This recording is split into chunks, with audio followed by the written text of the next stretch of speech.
Silakan duduk saudara yang dikasih Tuhan. Shalom. Puji Tuhan, bersyukur pagi hari ini kita bisa kembali bertemu dan kita memasuki bulan yang baru, dan di bulan April ini tema pengajaran kita adalah Passover. Di dalam bulan April ini kita merayakan Jumat Agung dan juga Minggu Paskah, dan sepanjang bulan ini kita akan merenungkan kisah di dalam rangkaian Paskah ini. Dan sebelumnya saya memberikan pengumuman untuk minggu ini kita mengadakan ibadah doa, dan saya mengundang Bapak Ibu untuk hadir di hari Kamis tanggal 10 jam 6 sore.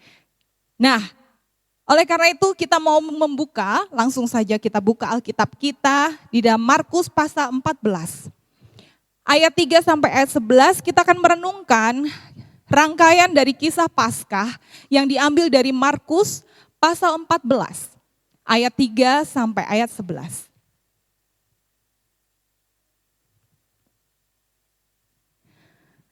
Dan judul firman pada pagi hari ini adalah harga Yesus. Kita akan membaca ayat-ayat ini bergantian, saudara akan membaca ayat ganjil terlebih dahulu, lalu saya akan membaca ayat yang genap. Yang sudah dapat ayat ini sama-sama katakan amin. Oke, baik, saudara membaca terlebih dahulu, lalu kemudian dilanjutkan saya. 1, 2, 3.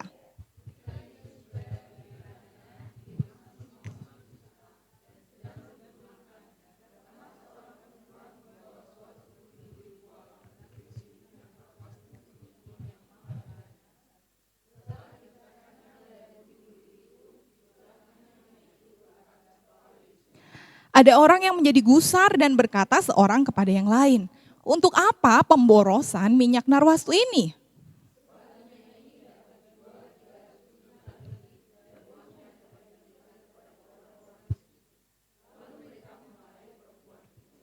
Tetapi Yesus berkata, "Biarkanlah dia. Mengapa kamu menyusahkan dia?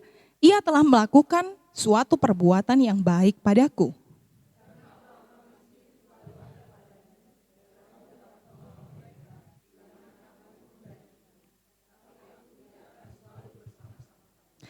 Ia telah melakukan apa yang dapat dilakukannya, tubuhku telah diminyakinya sebagai persiapan untuk penguburanku.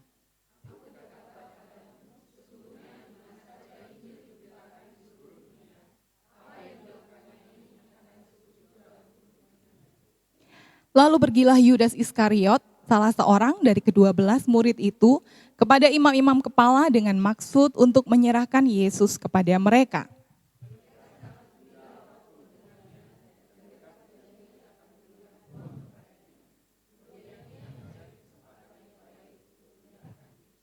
Amin. Sudah dikasih Tuhan, tahukah saudara bahwa harga atau nilai suatu barang itu sifatnya subjektif. Beda orang bisa beda harga. Saya beri contoh. Saudara tahu ini ya, ini namanya tampah. Ibu-ibu yang suka ke pasar pernah beli ini, harganya berapa? Murah ya. Kalau saya cek itu sekitar 10 ribuan, 16 ribu gitu ya. Tapi tahukah Bapak Ibu bahwa ada orang-orang yang berani bayar tampah ini harganya $299. Yang kalau dikurskan itu sekitar 4 jutaan rupiah. Nah, tampahnya habis itu dikasihkan di atas kasur buat hiasan, saudara. Mungkin saudara berpikir apa? Mungkin respon saudara melihat ini apa? Hah? Gitu kan? Kok bisa sih? Kok mau sih? Itu kan harganya murah banget di pasar Indonesia, tapi di online aplikasi di Amerika itu jualnya harganya hampir $300.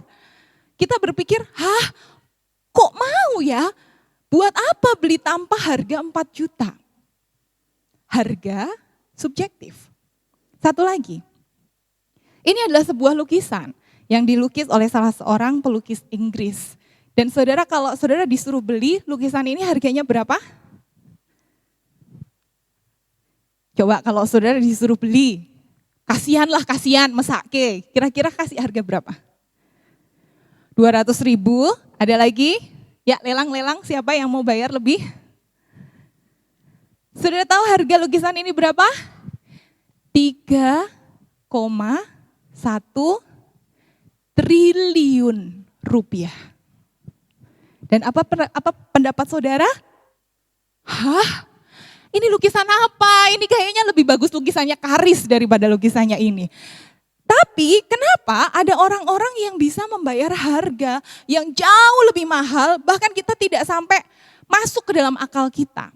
Perhatikan, harga itu subjektif. Bagi beberapa orang, sesuatu hal bisa dianggap murah. Tetapi bagi orang-orang tertentu, sesuatu hal bisa dianggap mahal sekali. Dan apa yang Bapak Ibu responi pada saat melihat gambar-gambar ini adalah respon yang dimiliki juga oleh orang-orang yang melihat Maria waktu mencurahkan minyak kepada Yesus. Waktu Maria mencurahkan minyak yang tadi kita sudah baca bersama-sama, orang-orang di sekitarnya juga punya respon yang sama dengan wajah Bapak Ibu semua tadi. Hah? Kenapa? Kok bisa seorang Maria mencurahkan minyak yang begitu mahal? Ternyata harga Yesus juga subjektif. Ternyata harga Yesus juga berbeda-beda bagi setiap orang. Ada yang menghargai Yesus dengan mahal, bahkan sangat mahal. Ada yang menghargai Yesus dengan murah, bahkan sangat murah. Dan inilah yang kita baca di teks Markus pasal 14 sebelum Yesus masuk ke dalam minggu penyalipan Jumat Agung dan Minggu Paskah. Di teks yang kita baca, kita melihat ada sebuah kontras yang sangat mencolok mengenai harga Yesus. Kita melihat ada seorang wanita yang begitu menghargai, memberikan harga yang sangat mahal untuk Yesus. Tetapi kita juga melihat orang-orang dan seorang pria yang menghargai Yesus dengan sangat murah. Dan saya yakin ini adalah salah satu alasan Markus menempatkan kedua cerita ini bersebelahan supaya kita bisa membandingkan harga Yesus. Dan kita juga perlu merenung sepanjang firman Tuhan diberitakan, di mana sisi kita, berapa harga yang kita berikan untuk Yesus. Nah, mari kita mau masuk ke dalam perbagian. Yang pertama, kita akan melihat terlebih dahulu sebenarnya berapa sih harga Yesus bagi seorang Maria. Boleh kita baca sekali lagi ayat yang ketiga. Tolong bantu saya satu orang untuk membacakan ayat 3. Ya, di sini setting ceritanya adalah pada saat Yesus berada di Betania di rumah Simon si kusta. Jelas Simon sekarang bukan lagi si kusta, Bapak Ibu, karena apa? Orang kusta itu tidak boleh didatangi, tidak boleh mengadakan jamuan makan dan mengundang orang tidak boleh. Artinya Simon ini adalah seorang yang tadinya kusta tetapi disembuhkan oleh Tuhan Yesus. Dan pada saat itu Simon mengundang Yesus untuk makan bersama, mungkin perayaan kesembuhan, ya kan, syukuran. Kalau kita di sini habis sembuh, terus mengadakan syukuran. Nah, waktu mereka makan, terjadi sebuah peristiwa yang aneh. Kenapa? Ada seorang wanita. Kitab Markus tidak memberitahu siapa nama wanita ini, tetapi di dalam kitab Yohanes pasal 12 disebutkan ini adalah Maria, saudara dari Marta dan Lazarus. Nah, si Maria ini datang di dalam perjamuan makan, dan kalau saudara tidak tahu pada masa itu, wanita tidak boleh masuk ke dalam ruangan perjamuan makan. Wanita hanya boleh masuk ke dalam perjamuan makan pada saat menyajikan makanan saja. Jadi Maria datang kepada Yesus pada saat itu dengan melanggar kultur. Next. Saat itu Maria melakukan tindakan yang beresiko secara adat istiadat, secara kultur. Dan dia membawa suatu buli-buli pualam berisi minyak narwastu murni yang mahal harganya. Di dalam kitab Matius dan Yohanes dikatakan minyak narwastu ini harganya 300 dinar. 300 dinar, 1 dinar tuh gaji 1 hari, dan kalau saya kurskan zaman sekarang itu sekitar 50 juta rupiah. Siapa di sini yang punya parfum harga 50 juta? Harga, kita aja beli parfum di Gardena itu, aduh Cari yang kalau bisa jangan yang mahal-mahal ya kan. Toh cuma disemprot-semprot habis itu hilang. Kalaupun yang mahal banget, mungkin ya sekitar 1 juta, 2 juta itu aja makainya ngirit-ngirit gitu kan. Tik-tik-tik gitu, digini-giniin doang. Ini 50 juta dan dikatakan dipecahkan leher buli-buli itu, dicurahkannya minyak itu ke atas kepala Yesus. Jadi ini gak cuma ngasih tetesan aja, tetapi ini mencurahkan, mengeluarkan semuanya. Dan tentu saja pada saat itu semua orang histeris. Pertama ini ada wanita yang lancang masuk ke dalam sebuah perjamuan makan. Lalu yang kedua dia bawa barang yang begitu mahal dan dia pecahkan begitu saja, dia tuangkan begitu saja. Dan ini adalah suatu hal yang sangat-sangat aneh. Dan mungkin kalau saudara berpikir kenapa Maria bisa punya parfum harga 50 juta? Apakah Maria orang yang sangat kaya? Tidak. Kalau Bapak Ibu baca kitab Injil, kita melihat bagaimana keluarga Maria, Marta, dan Lazarus ini adalah keluarga yang sederhana. Maka dari itu beberapa teolog mencari dan mendapatkan bahwa minyak narwastu murni ini adalah seringkali merupakan pusaka keluarga. Ibaratnya itu kayak warisan gitu loh. Jadi kalau orang tua mau meninggal, dia akan memberikan warisan-warisan kepada anak-anaknya. Nah, si Maria ini mendapatkan pusaka atau mendapatkan warisan minyak narwastu. Jadi, apa yang dimiliki oleh Maria adalah sesuatu hal yang sangat berharga, pusaka warisan dari papah mamahnya, dari keluarga, dari leluhurnya, sekaligus namanya warisan. Kalau orang tua ngasih ke anak itu untuk apa gunanya, Bapak Ibu yang sudah lumayan berumur? Kalau orang tua ngasih warisan ini tujuannya untuk apa? Masa depan, betul. Jadi Maria ini sedang membawa sesuatu barang yang secara harga mahal, tetapi juga punya nilai yang sangat tinggi. Ini warisan leluhur dan ini juga adalah sesuatu untuk masa depannya dia. Ini adalah warisan untuk hidupnya. Dia belum menikah. Dia nggak tahu dia akan punya suami seperti Gwansik atau yang red flag gitu kan. Ya, yang sudah pernah nonton drama Korea pasti tahu ya. Tapi dia punya sesuatu hal yang begitu hidupnya bergantung kepada minyak narwastu ini. Tetapi dia melakukan apa? Dia mencurahkan semuanya kepada Yesus. Dengan kata lain, Maria sedang ingin berkata, Yesus, aku sedang memberikan kepadamu hal yang sangat berharga, hidupku, keluargaku, masa depanku, semua yang aku miliki, aku berikan kepadamu. Maria tidak hanya memberikan 10%, Maria tidak hanya memberikan 70%, Maria tidak hanya memberikan 99%, Maria memberikan 100% dari hidupnya. Dengan dia memberikan minyak narwastu murni ini, dia sedang ingin berkata kepada dunia bahwa Yesus itu jauh lebih mahal dari hartanya yang paling berharga. Dia memberikan seluruh hidupnya, dia memberikan haknya, dia memberikan masa depannya, dia memberikan keluarganya, dia memberikan hatinya. Dan itulah harga Yesus bagi Maria.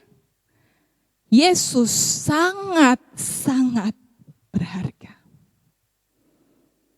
Mungkin sampai di sini kita perlu bertanya dulu dalam diri kita. Apa buli-buli narwastu yang kita miliki? Apa sesuatu hal yang paling berharga buat kita?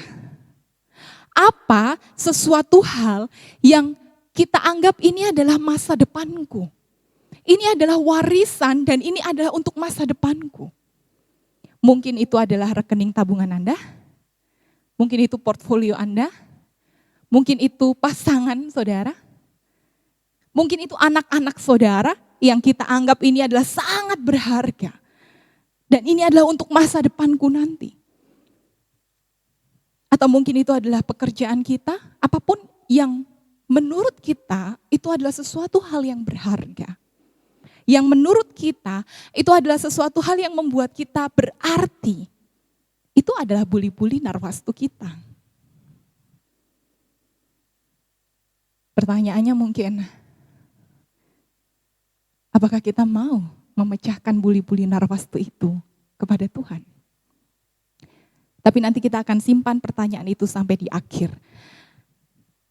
Di awal ini kita melihat bahwa Yesus sangat dihargai oleh seorang perempuan yang bernama Maria jauh lebih mahal. Pertanyaannya juga, waktu orang-orang melihat ini, kira-kira mereka kagum enggak, saudara?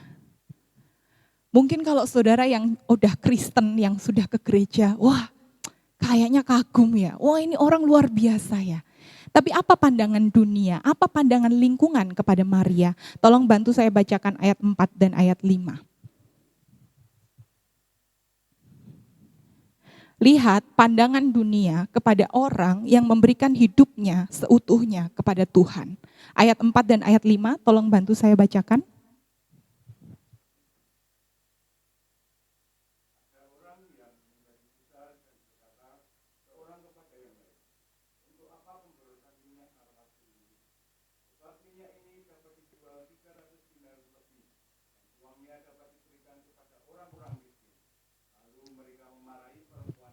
Ya, ketika orang-orang di rumah Simon melihat apa yang Maria lakukan, mereka nggak kagum kepada Maria. Mereka nggak tepuk tangan, wah luar biasa ya, ini orang sangat cinta sama Tuhan. Enggak, mereka justru marah, mereka justru tersinggung dengan apa yang ada di depan mata mereka. Dan orang-orang yang tersinggung ini salah satunya juga adalah Yudas. Di dalam kitab Injil lain, murid-murid Yesus, Yudas adalah orang-orang yang mengkritik Maria. Untuk apa pemborosan minyak narwastu ini? Minyak ini bisa dijual 300 dinar lebih, 50 juta dan uangnya bisa diberikan kepada orang-orang miskin. Dan kalau kita membayangkan, coba kita bayangkan, kita ada di situasi 2000 tahun lebih yang lalu. Mari kita jujur. Kira-kira kemungkinan besar kita juga akan mengkritik orang ini, bukan? Kita juga akan mengkritik Maria. Karena ini tidak masuk akal. Yang logis adalah uang itu dipakai untuk sesuatu hal yang lebih berguna, bukan? Yang logis adalah gimana kalau uang ini dikasih makan untuk orang-orang yang kelaparan, untuk orang-orang yang tidak punya tempat tinggal, ini akan jauh lebih berguna buat mereka. Dan para murid, orang-orang melihat apa yang Maria lakukan itu sebagai pemborosan, sesuatu hal yang sia-sia. Tetapi dengan kata lain juga, pada saat orang-orang itu mengkritik apa yang Maria lakukan, mereka tuh sedang menyatakan begini loh, Yesus, kamu itu enggak layak mendapatkan penghormatan seperti ini. Selain mereka merendahkan Maria, mereka juga sedang merendahkan Yesus. Yesus itu tidak terlalu berharga untuk dihormati sedemikian. Yesus tidak terlalu mahal, Yesus tidak terlalu layak untuk diberikan seluruh hidupnya Maria. Seluruh buli-buli narwastu ini Yesus sebenarnya enggak layak. Bagi orang-orang yang ada di sekitar itu, bahkan bagi Yudas dan murid-murid Yesus, Yesus tidak terlalu berharga, Yesus tidak terlalu mahal, Yesus tidak layak menerima pengabdian total dari Maria. Dan bukankah ini adalah dunia di mana kita tinggal?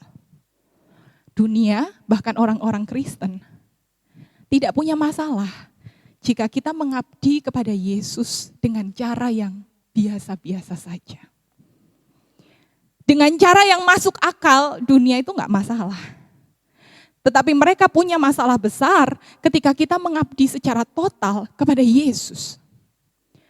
Saya ingat pada waktu saya masih S1 di UKSW, saya aktif di persekutuan kampus, saya menjadi ketua di beberapa acara, Dan saya tidak mendapatkan kritikan. Tetapi waktu saya bilang bahwa saya akan menjadi hamba Tuhan full timer setelah saya lulus dari S1 ini, teman-teman saya langsung, "Hah? Yang benar? Masa? Kamu serius?" Karena pada saat saya mau lulus, saya lulusan terbaik pada saat itu dan sudah ada beberapa tawaran untuk bekerja. Dan teman-teman saya tahu akan hal itu dan mereka berkata, "Serius? Kamu tidak mau ambil tawaran-tawaran dari dosen-dosen kita itu? Kamu mau jadi hamba Tuhan? Terus besok kamu mau gimana?" Ya jangankan kamu, saya juga sebenarnya nggak tahu besok saya gimana. Saya besok mau makan apapun saya juga nggak ngerti. Tetapi yang saya tahu adalah saya dipanggil Tuhan dan saya mau mengabdi. Tentu saja kedewasaan saya pada saat itu tidak seperti sekarang. Tetapi saya melihat bahwa orang-orang nggak punya masalah kalau kita itu mengabdi biasa-biasa saja. Kita melayani biasa-biasa saja itu enggak masalah. Tetapi pada saat kita sungguh-sungguh kepada Tuhan, pada saat kita memberikan hidup kita total kepada Tuhan, orang sudah akan berkata, "Kamu gila, kamu serius.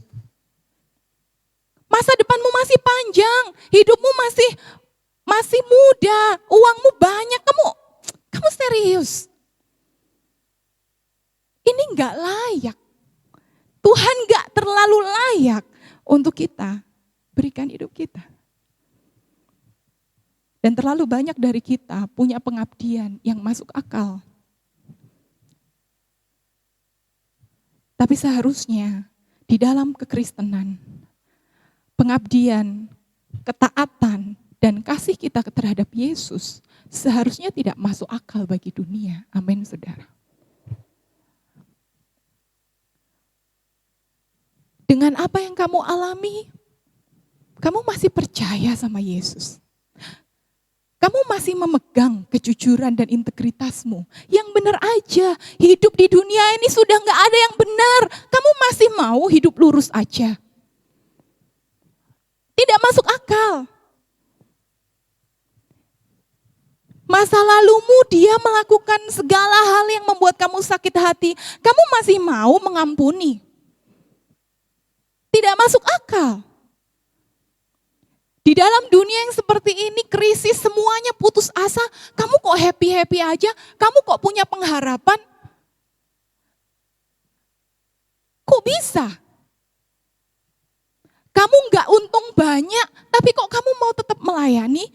Yang benar aja. Tapi seharusnya itulah hidup orang Kristen, saudara.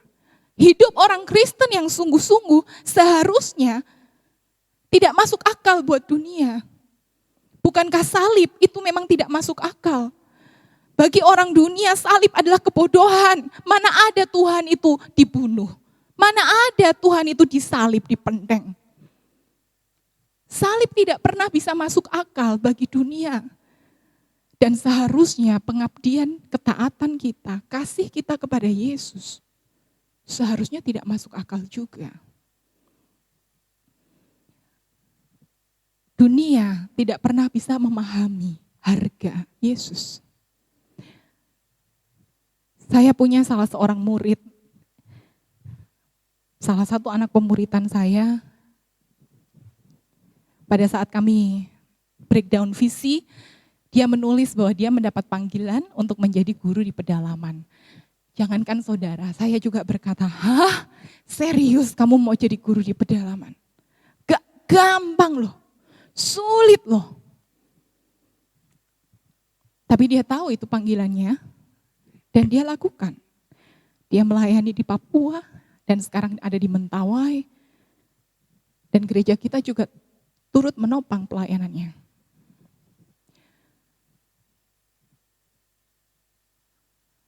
Mungkin saudara gak harus sampai ke pedalaman.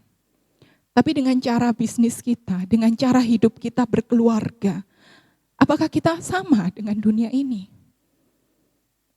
Apakah kita tidak masuk akal buat dunia? Orang-orang loh sudah melakukan A, B, C. Kamu kok masih tetap percaya sama Tuhanmu? Kamu masih tetap percaya bahwa berkat dari Tuhan datangnya? nggak masuk akal. Tapi seharusnya kekristenan tidak masuk akal buat dunia. Amin, saudara.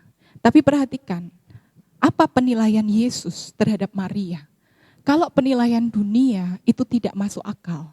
Kalau penilaian dunia itu gila, pemborosan, sia-sia. Tetapi mari kita lihat apa penilaian Yesus terhadap Maria. Ayat 6 sampai ayat 9, boleh tolong satu orang bantu saya. Ini luar biasa. Yesus berkata kepada orang-orang, biarkanlah dia. Dia telah melakukan suatu perbuatan yang baik kepadaku. Dalam terjemahan yang lain, dia telah melakukan suatu perbuatan yang indah kepadaku. Bagi dunia, apa yang dilakukan Maria itu adalah sia-sia, pemborosan, tidak masuk akal, gila. Tetapi bagi Yesus, apa yang dilakukan Maria itu adalah suatu hal yang indah. Dan Yesus tidak sedang berbicara tentang materi. Perbuatan Maria, Yesus tidak menilai perbuatan Maria indah karena harga minyak narwastu yang mahal itu, bukan. Tetapi Yesus menilai perbuatan Maria indah karena itu adalah cerminan dari hati Maria. Bahwa Maria sungguh-sungguh mengasihi dan mengabdi kepada Yesus. Bukankah itu yang Tuhan inginkan pada saat dia memberikan hukum yang terutama dan yang utama? Dia berkata kepada murid-muridnya, aku memberikan hukum kepadamu, kasihilah Tuhan Allahmu dengan segenap hatimu, dengan segenap akal budimu, dengan segenap kekuatanmu, dengan segenap seluruhnya, dengan segenap, seutuhnya. Dan itulah yang Maria sedang nyatakan kepada Yesus dengan dia mencurahkan buli-buli narwastu. Dia sedang berkata bahwa Tuhan, aku mengasihimu dengan segenap hidupku, dengan segenap masa depanku, dengan segenap apa yang aku miliki. Aku percaya dan aku mengabdi kepada engkau seutuhnya. Dan hal ini bukanlah untuk mendapatkan sesuatu. Ada banyak pengajaran-pengajaran di dunia ini yang juga mengajarkan kita harus memberikan semuanya. Kita harus memberikan banyak supaya kita dapat banyak, begitu kan? Kita harus investasi yang banyak, kita harus nanam yang banyak supaya kita menuai yang banyak. Bukan demikian maksudnya. Kenapa Maria bisa memberikan ini secara luar biasa dan Yesus melihat indah? Mari kita lihat di Matius 13 ayat 44. Yesus sedang memberikan perumpamaan, dia berkata gini, hal kerajaan surga seumpama harta yang terpendam di ladang, yang ditemukan dan ditutup orang. Kemudian dalam kegembiraannya, dia pergi dan menjual semua yang dia miliki dan membeli ladang itu. Harga Yesus, harga kerajaan surga diibaratkan seperti seorang yang mendapatkan harta yang terpendam, lalu dia pergi dan perhatikan yang saya kasih merah, di dalam kegembiraannya, dia menjual semua yang dia miliki dan membeli ladang itu. Jadi apa yang dilakukan itu bukan keterpaksaan, apa yang dilakukan itu bukan, ya sudahlah, saya tak melayani Tuhan biar nanti Tuhan berkati saya. Bukan gitu, bukan terpaksa. Ya sudahlah, saya harus melakukan ini, itu. Nanti kalau enggak, nanti Tuhan menghukum saya. Nanti bisnis saya bangkrut. Bukan keterpaksaan yang demikian, bukan. Apa yang dilakukan itu dimotivasi dengan apa? Kegembiraan. Dia melakukan dengan penuh sukacita. Dia menjual harta miliknya untuk membeli ladang dengan kegembiraan, dengan penuh sukacita. Dan itulah yang Maria lakukan. Maria memberikan semua yang dia miliki bukan karena keterpaksaan. Ya daripada nanti aku mati, ya sudahlah ikut Yesus aja lah. Bukan begitu. Ya daripada nanti aku gak diberkati, sudahlah aku kasih ke gereja. Bukan begitu. Apa yang dilakukan oleh Maria itu bukan keterpaksaan, bukan kesedihan, Tetapi dia melakukan dengan sukacita. Kenapa? Karena dia tahu harta yang ada di ladang itu jauh lebih berharga dari apa yang dia miliki.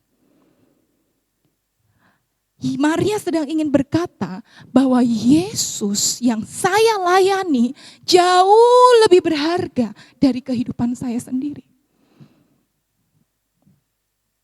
Dan itulah kenapa Maria memberikan semuanya kepada Yesus.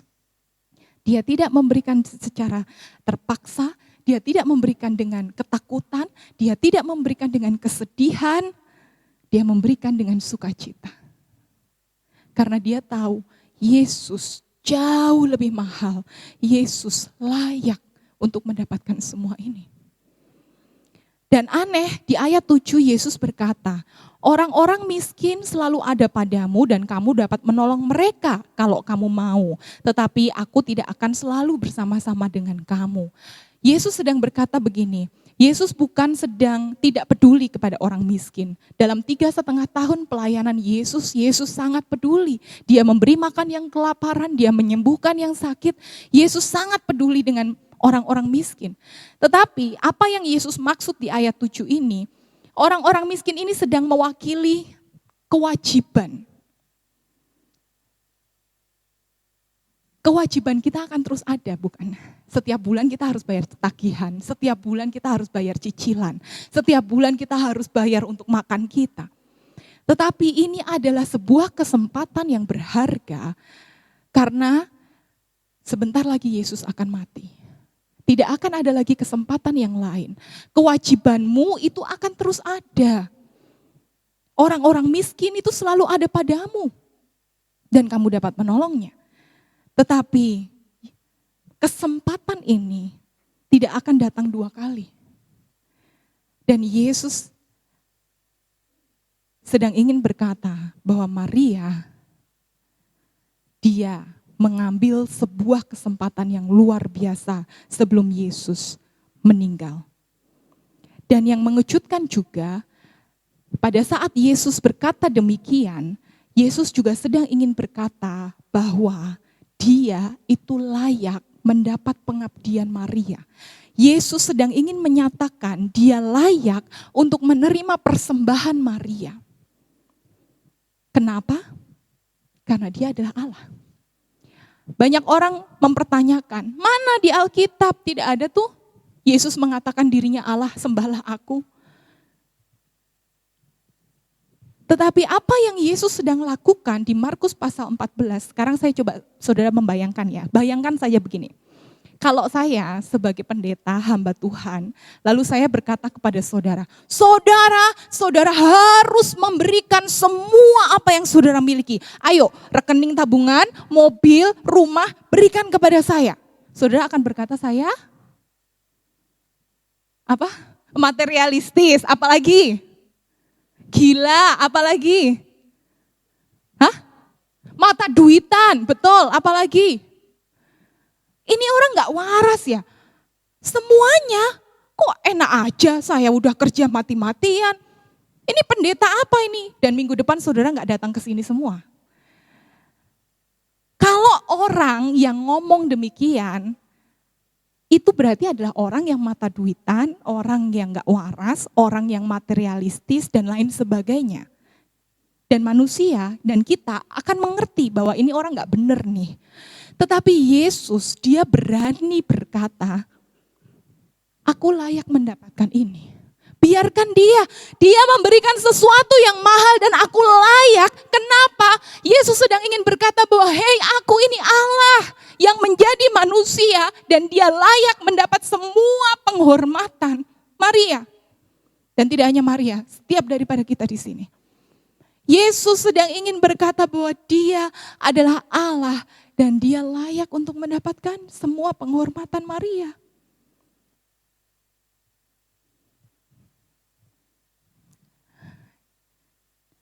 Dari sini kita bisa menyadari bahwa Yesus yang kita sembah itu bukan hanya sekedar manusia biasa. Amin, saudara. Yesus bukan hanya sekedar nabi. Yesus bukan hanya sekedar utusan. Dia Allah yang mengosongkan diri menjadi manusia dan dia layak untuk menerima semua penyembahan. Dan apa yang Yesus katakan di ayat 9? Aku berkata kepadamu, sesungguhnya di mana saja Injil diberitakan, apa yang dilakukannya ini akan disebut untuk mengingat dia. Yesus berkata bahwa apa yang dilakukan oleh Maria tidak akan pernah dilupakan. Dimanapun Injil diberitakan, lama setelah Romawi tidak ada, setelah Pontius Pilatus tidak lagi memerintah, raja-raja, presiden meninggal, tapi tindakan Maria akan selalu dikenang dan akan selalu dipuji. Artinya apa? Apapun yang kita lakukan untuk menghormati Yesus adalah sebuah transaksi yang layak. Harga yang layak. Bagi dunia itu mungkin sia-sia, tapi bagi Yesus itu adalah hal yang indah. Dan Yesus mencatat itu sampai kekekalan.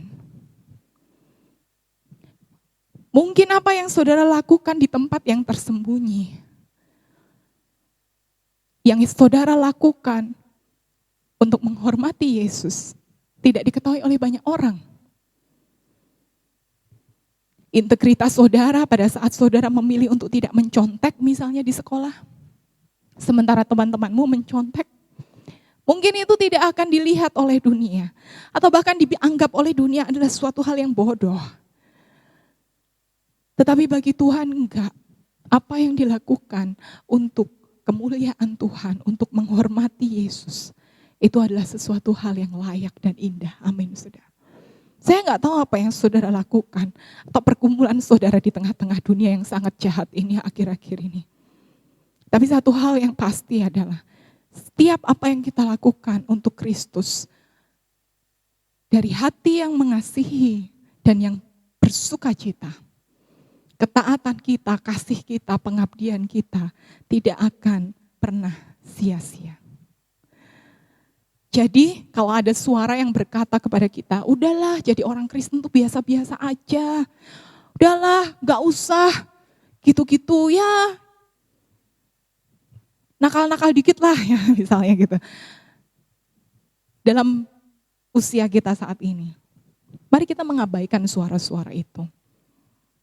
Karena yang paling penting di dalam hidup kita sebenarnya bukanlah perkataan dari dunia ini, tapi perkataan dari Yesus, amin. Dunia bisa selesai, dunia bisa berlalu, tapi perkataan Yesus itu kekal. Yang terakhir, kalau kita sudah melihat harga Yesus bagi Maria itu sangat mahal, lebih dari hidupnya, meskipun dianggap dunia sia-sia, tapi dipandang Yesus adalah hal yang indah dan tidak akan pernah sia-sia. Tapi menarik di dalam ayat 10 dan ayat 11, ada satu orang yang ditulis oleh Alkitab, dia menghargai Yesus dengan sangat murah. Tolong dibaca ayat 10 dan ayat 11. Apa harga Yesus bagi Yudas? Tolong bantu saya bacakan ayat terakhir. Ya, dikatakan bahwa Yudas menyerahkan Yesus dan imam-imam memberikan uang. Dalam kitab Injil yang lain, Yudas itu diberi 30 dinar atau 30 keping perak untuk menjual Yesus. Jadi kita lakukan perhitungan ya, karena saudara pintar matematika di sini.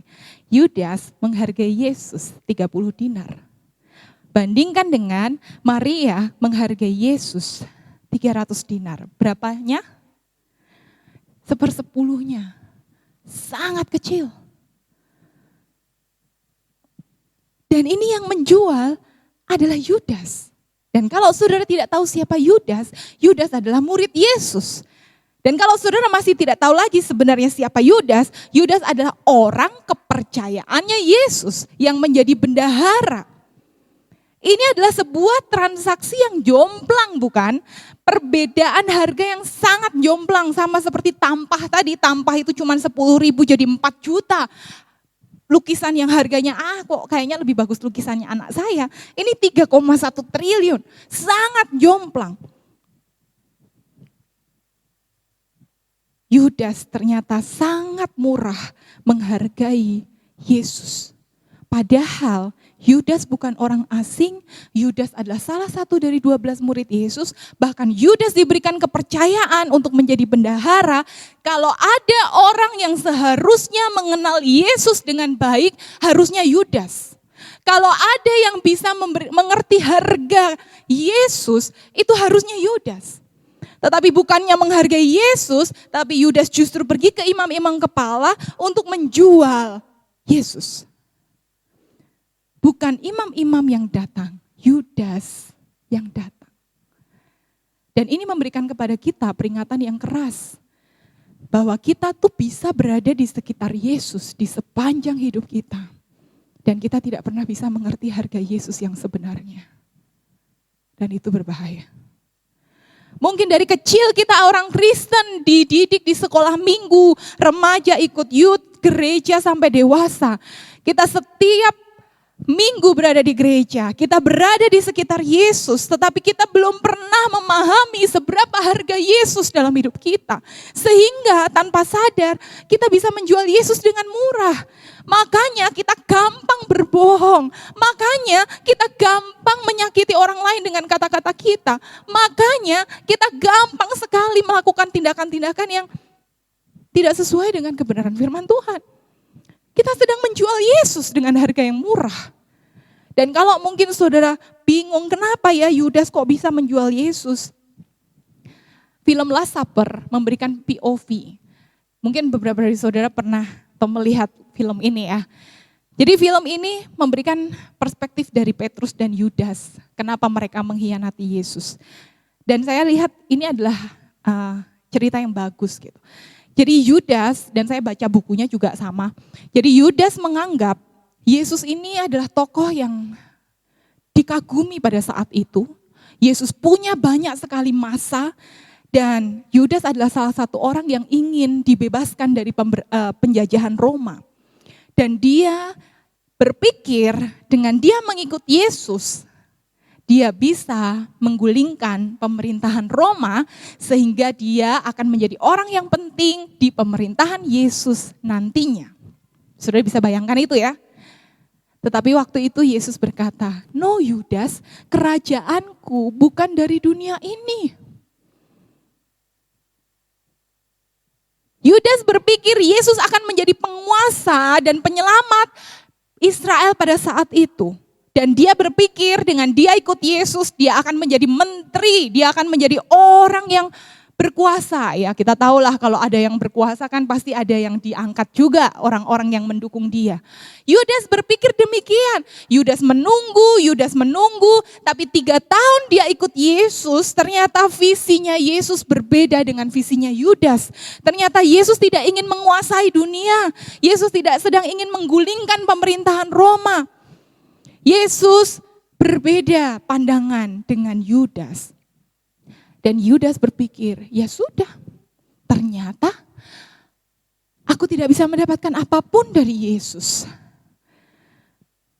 Dan kalau Yesus sudah tidak lagi sesuai dengan mauku, ya untuk apa aku ikut dia?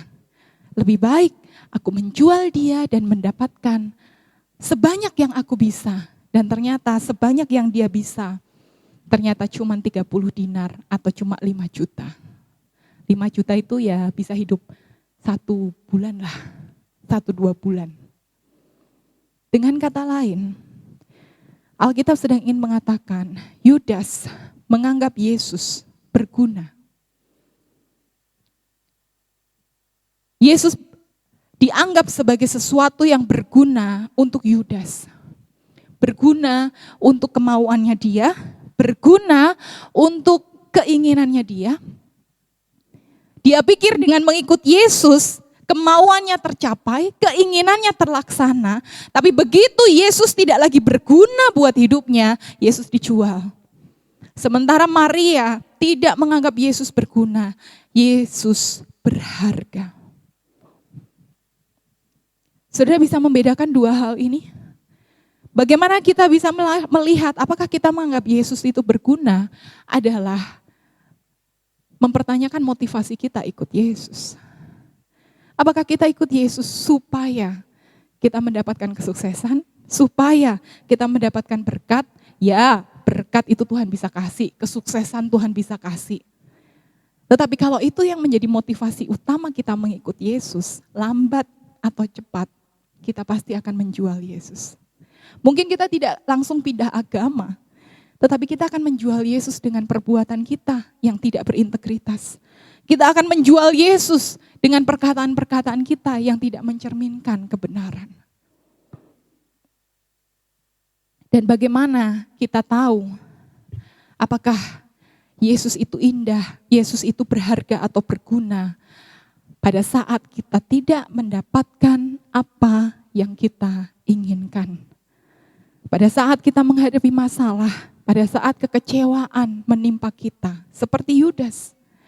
Waktu Yudas melihat bahwa apa yang dia inginkan ternyata tidak sesuai dengan apa yang Tuhan kehendaki, ketimbang berdoa, ya sudah Tuhan, bukan kehendakku yang terjadi tapi kehendakmu. Bukan, Yudas sedang ingin berkata, aku mau kehendakku yang terjadi, mauku dan mauku. Kalau Tuhan tidak menyesuaikan dengan mauku, bye-bye. Kamu berarti tidak lagi berguna untukku. Untuk apa aku ikut Yesus? Untuk apa aku jadi orang Kristen? Lebih baik saya menjual Yesus dan saya bisa makan 1-2 bulan. Sangat murah. Pada saat kita kecewa kepada Yesus, Tuhan, mengapa ini Engkau izinkan terjadi kepadaku? Ini bukan seperti apa yang aku mau. Ini enggak adil. Aku kecewa dan aku meninggalkanmu. Kita adalah Yudas. Kita sedang melihat Yesus sebagai sesuatu yang berguna. Tetapi kalau kita berkata, Tuhan ini sangat menyakitkan. Ini memang enggak adil Tuhan. Aku enggak tahu kenapa Tuhan izinkan aku melalui kondisi ini, tapi aku tahu Tuhan baik. Aku tahu Tuhan berdaulat, dan aku tahu Engkau sanggup menggunakan situasi ini untuk kebaikanku dan untuk kemuliaan nama Tuhan. Aku tidak mengerti sekarang, tapi aku tidak akan mau meninggalkanmu. Seperti firman bulan yang lalu, apapun kondisinya aku akan tetap dekat dengan Engkau. Itu Maria. Dan kecenderungan kita akan bersikap seperti Yudas. Saya pernah menjadi Yudas. Tahun 2010, pada saat saya sakit, titik balik saya sebagai orang Kristen. Saya sakit 1 tahun, saya punya cita-cita, saya mau lulus 3,5 tahun menjadi yang tercepat, menjadi yang terbaik di angkatan saya. Dan saya hampir mendapatkan itu. Saya akan diajak pergi ke Palangkaraya untuk mengikuti lomba. Dan ada banyak sekali impian yang pada saat itu saya akan capai. Bagi anak usia 19 tahun, itu adalah dunia saya. Dan saya mengalami sakit penyakit. 1 bulan saya masih bisa bertahan. 2 bulan, 3 bulan, 4 bulan. Saya mulai marah kepada Tuhan. Dan saya berkata sama Tuhan, apa gunanya saya menjadi orang Kristen kalau saya cuma sakit-sakitan begini? Nanti saya memuliakan Tuhan dengan apa? Itu kan alasan rohaninya. Tapi sebenarnya saya marah dengan kondisi yang saya alami. Kenapa saya sakit? Bukankah Tuhan adalah Tuhan yang berkuasa? Kenapa saya tidak disembuhkan? Sudah 4 bulan saya sakit dan saya tidak diketahui diagnosanya apa waktu itu. Dan saya tulis di buku diary saya. Saya tidak ada Tuhan-Tuhanan lagi. Saya meninggalkan Tuhan. Saya menjadi Yudas. Dan saya rasa kita punya kecenderungan itu, bukan? Tetapi dalam kisah yang saya alami, Tuhan Yesus baik. Dia mengirimkan hambanya untuk datang. Dan saya dibukakan, dan saya disadarkan. Dan saya minta ampun seperti Petrus yang menyangkal Yesus dan dia minta ampun. Karena dia sudah menyangkal dan mengkhianati Yesus. Tapi saya rasa kondisi ini tidak hanya terjadi sekali. Kondisi ini terjadi akan berulang kali. Karena kita di dalam hidup kita tidak akan selalu mendapatkan apa yang kita inginkan, bukan? Dalam hidup kita tidak selalu mendapatkan apa yang kita mau. Akan ada hal-hal yang mengecewakan, akan ada masalah-masalah yang kita hadapi, dan disitulah kita sedang menyatakan kepada diri kita, menyatakan kepada Tuhan, dan menyatakan kepada dunia berapa harga Yesus bagi kita. Apakah kita menghargai Yesus dengan sangat murah, hanya untuk beberapa menit seks kita menjual Yesus? Hanya untuk harga diri kita menjual Yesus, hanya untuk gengsi kita. Demi penerimaan kelas, demi penerimaan teman sekelas yang kita nggak akan ketemu lagi 3 tahun lagi. Untuk pengakuan dari orang yang bahkan kita nggak suka, kita bisa menjual Yesus. Untuk urusan-urusan pekerjaan, jam-jam kerja yang menghentikan kita untuk datang kepada Tuhan. Kita menjual Yesus dengan harga lebih murah dari Yudas. Kita mungkin rajin ke gereja, kita mungkin rajin melayani, tapi pada saat yang sama, kita buta terhadap harga Yesus yang sebenarnya. Kita berpikir Yesus tidak layak untuk mendapatkan seluruh hidup kita. Dan kalau kita tidak melihat Yesus sebagai harta yang terindah, harta yang berharga, hanya masalah waktu sebelum kita menjual Yesus. Oleh karena itu sebagai bagian yang paling terakhir, bagaimana kita bisa menganggap Yesus sebagai harta yang paling berharga. Di ayat yang ke-8 dikatakan, kenapa Maria melakukan peristiwa yang luar biasa ini? Yesus memberikan alasannya di ayat 8. Ia telah melakukan apa yang dapat dilakukannya, tubuhku telah diminyakinya sebagai persiapan untuk penguburanku. Apa maksud ayat ini? Maksudnya, Maria tahu tentang pengorbanan kematian Yesus bagi umat Tuhan. Yesus berkali-kali ngomong di dalam pengajaran-pengajarannya kepada murid-murid bagaimana dia akan mati, menebus, dan 3 hari kemudian dia bangkit. Dan Maria tahu, Maria mengerti akan hal itu. Meskipun dia tidak benar-benar memahami maksudnya, tetapi entah bagaimana dia tahu bahwa Yesus akan mati, dan apa yang dia lakukan itu adalah sebuah penghormatan kepada Yesus. Karena pada kultur Yahudi setiap orang yang meninggal itu pasti akan diurapi dengan minyak yang wangi begitu. Jadi Maria memberikan semua hidupnya, memberikan semua yang dia miliki karena dia percaya dan mengasihi Yesus, karena Yesus mau mati berkorban untuk umatnya. Dan kalau Maria pada saat itu baru sedikit mengerti, bagaimana dengan kita? Bukankah hari ini kita tahu persis kenapa Yesus harus mati?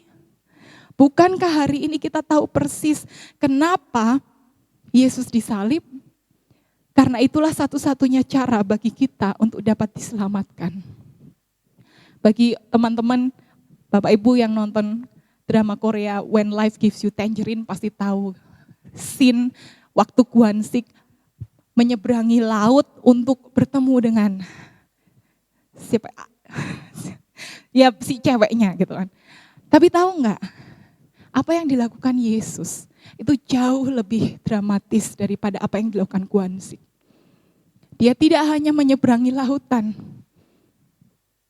dia menyeberangi surga. Dia turun ke dunia, dia mengosongkan semuanya hanya untuk mengasihi saudara dan saya. Dia mengosongkan semuanya, dia mau mati bahkan, dia mau menderita hanya untuk mengasihi dan mengangkat saudara dan saya. Kapan kita menganggap Yesus berharga? Sampai kita melihat bahwa Yesus mati di kayu salib untuk kita, untuk Tiur, untuk saya. Sampai kita melihat betapa kita ini enggak berharga karena dosa, tapi Yesus menjadikan kita berharga. Selama kita belum melihat akan hal itu, kita akan melihat Yesus itu enggak ada harganya. Yesus itu murah. Yesus itu tidak layak mendapatkan semua hidup kita. Meskipun dia sudah disalib, ya orang Kristen setiap tahun merayakan Paskah. Orang Kristen tahu bagaimana Yesus mati dan bangkit. Tapi kalau itu kita tidak sungguh-sungguh mengerti dan sungguh-sungguh pahami bahwa apa yang dia lakukan itu adalah untuk saudara dan saya. Bahwa kita begitu busuk, begitu tidak berharga, begitu tidak punya pengharapan. Tetapi karena Yesus mati di kayu salib dan bangkit di hari yang ketiga, kita dijadikan berharga. Sebelum kita memahami itu, kita tidak akan menganggap Yesus berharga. Yesus itu mulia dan berharga bukan karena dia memberikan berkat, uang.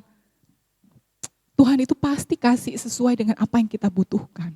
Tetapi dia yang dia berikan jauh lebih mahal dan jauh lebih berharga, yaitu hidupnya, darahnya. Dan darahnya tidak hanya diberikan seperti Maria mencurahkan buli-buli narwastunya, tidak hanya memberikan tetes, 1 tetes, 2 tetes. Yesus juga tidak memberikan 1 tetes atau 2 tetes darahnya, dia mencurahkan semuanya untuk saudara dan saya. Bahkan sampai ditusuk di lambungnya, yang keluar adalah air. Darahnya sudah tercurah untuk saudara dan saya.